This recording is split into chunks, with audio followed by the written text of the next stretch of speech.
In 1945, the Holocaust ended, leaving 6 million Jews dead and countless survivors without homes. Across Europe, displaced Jews wandered through ruins carrying memories of loss and trauma. The world saw their suffering, and the urgent need for a Jewish homeland became undeniable. Ships like the Exodus 1947, filled with refugees, symbolized a desperate search for safety. The Zionist movement, long advocating for a Jewish state, now had a moral argument the world could not ignore. Survivors' stories echoed globally, shifting the question from if to how a Jewish state would be created. The dream of next year in Jerusalem became a rallying cry, a hope for dignity, safety, and self-determination. The world's sympathy and the survivors' will set the stage for a historic transformation in the Middle East. The urgency was unprecedented. The time for a Jewish homeland had come. The stage was set for one of the 20th century's most dramatic chapters. The world watched as history prepared to change. The roots of Israel's rebirth trace back to the 1917 Balfour Declaration, when Britain supported a Jewish homeland in Palestine. Under British rule, Jewish immigration surged, cities like Tel Aviv flourished, and Hebrew was revived. Jewish pioneers built new lives, laying the groundwork for a future state. But the growing Jewish presence alarmed the Arab population, who feared for their own future. Tensions erupted into violence throughout the 1920s and 1930s. Britain, caught between two peoples, struggled to maintain order.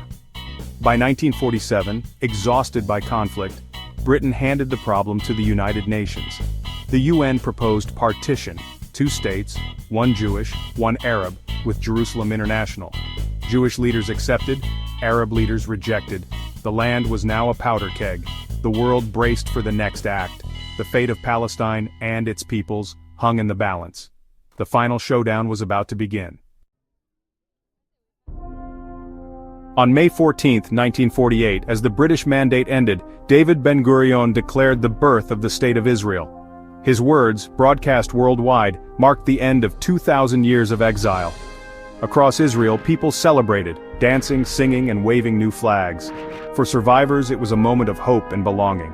Ben-Gurion's declaration promised freedom, justice, and equality for all. But as celebrations erupted, 5 Arab armies prepared to invade. The joy of independence was instantly shadowed by the threat of war. Israel's new citizens, outnumbered and outgunned, faced a desperate fight for survival. The War of Independence began. Every town became a battleground. The stakes, not just land, but existence itself. The world watched as Israel's fate hung in the balance. Would this newborn nation survive its first day? The answer would shape the region for generations. The dream was real, but the struggle had only begun. Israel's story was now one of hope and war. Against all odds, Israel survived its war of independence, forging a resilient national identity. The young nation absorbed waves of immigrants, built a democracy, and made the desert bloom. Hebrew was revived, and a new society emerged from the ashes of tragedy. Israel became a center for Jewish life, but its birth also created a Palestinian refugee crisis and ongoing conflict. The story of 1948 is one of dreams fulfilled and dreams displaced. Israel's legacy is complex, a testament to survival but also a source of pain for others. The nation's journey from despair to statehood continues to shape the present and future. The promise of freedom, justice, and peace remains a guiding light. The legacy of 1948 endures, a symbol of resilience and renewal. Israel stands as proof that hope can rise from the ashes of history.